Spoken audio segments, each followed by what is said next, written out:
C'est rouge, donc je peux y aller.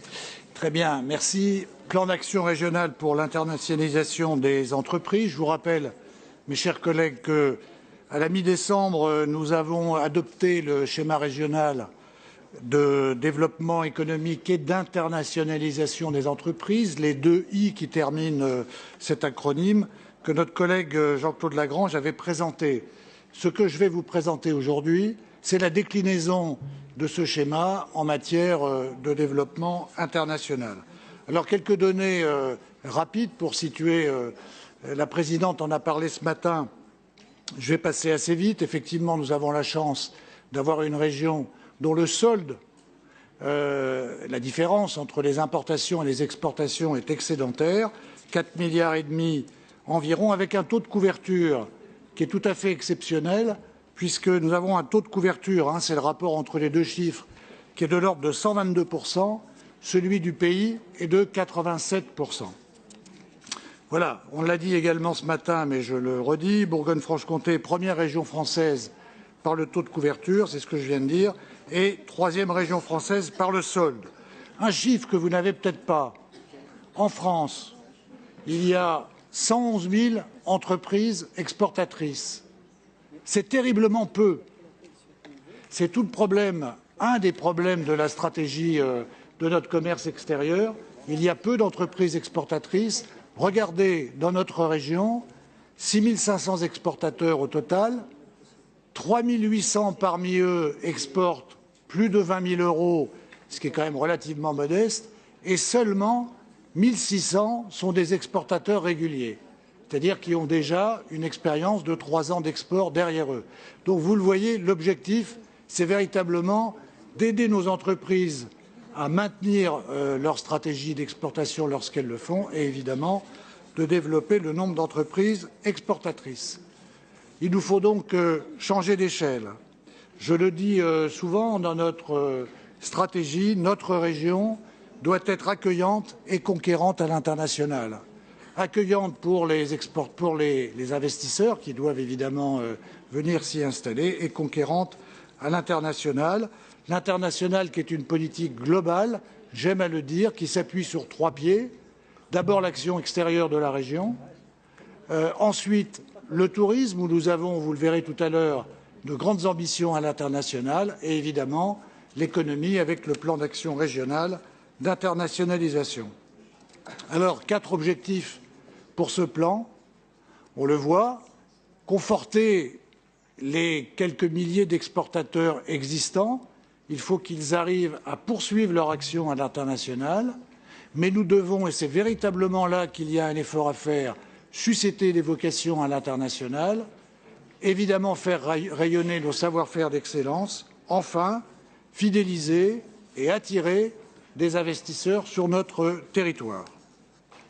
Alors, je ne vais évidemment pas vous détailler tout cela, mais nous avons eu le mois dernier une réunion avec l'ensemble des filières de notre région et avec ces filières, nous avons fait coïncider les stratégies dans les différentes filières et les pays vers lesquels nous devons diriger notre travail en matière d'export pour capter les marchés à l'étranger.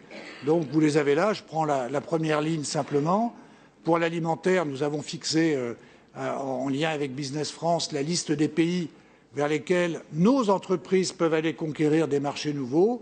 États-Unis, Canada, les Émirats, l'Afrique du Sud, le Royaume-Uni, l'Allemagne, la Chine, le Mexique, le Brésil, le Japon, l'Italie et la Pologne. Et nous avons fait de même pour l'ensemble des autres filières, la métallurgie, la plasturgie et les composites, les dispositifs médicaux et biotechnologiques, l'éco-construction, l'énergie, les savoir-faire remarquables. Voilà la base de notre stratégie. Évidemment, elle est évolutive en fonction de l'évolution des marchés, en fonction de l'évolution des entreprises à se positionner à l'international. 3 axes, 8 mesures clés.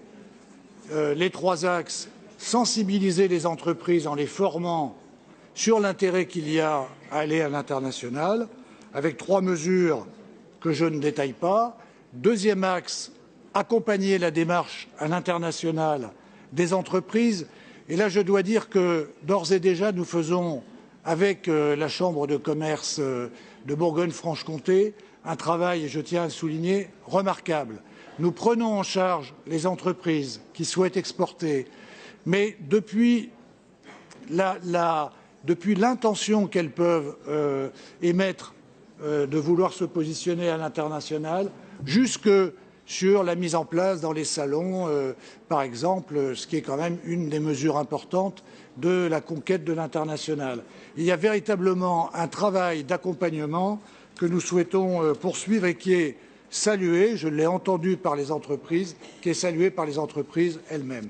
L'axe 3, c'est la promotion des savoir-faire et l'attractivité.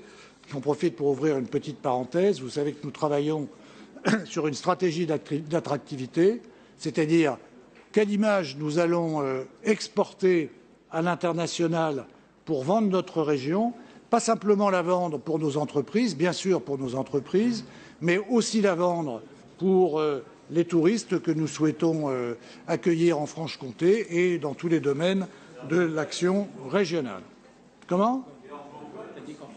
Non, j'ai dit Bourgogne-Franche-Comté. Alors c'est un lapsus non significatif. Voilà.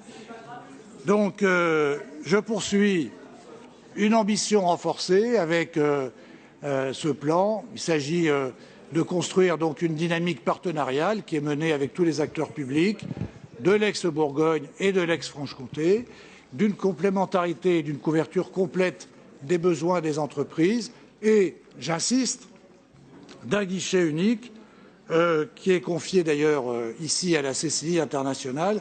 Et lors de la réunion qu'il y a eu entre Régions de France et le gouvernement, il a été décidé de créer ce guichet unique. Chez nous, il existe déjà.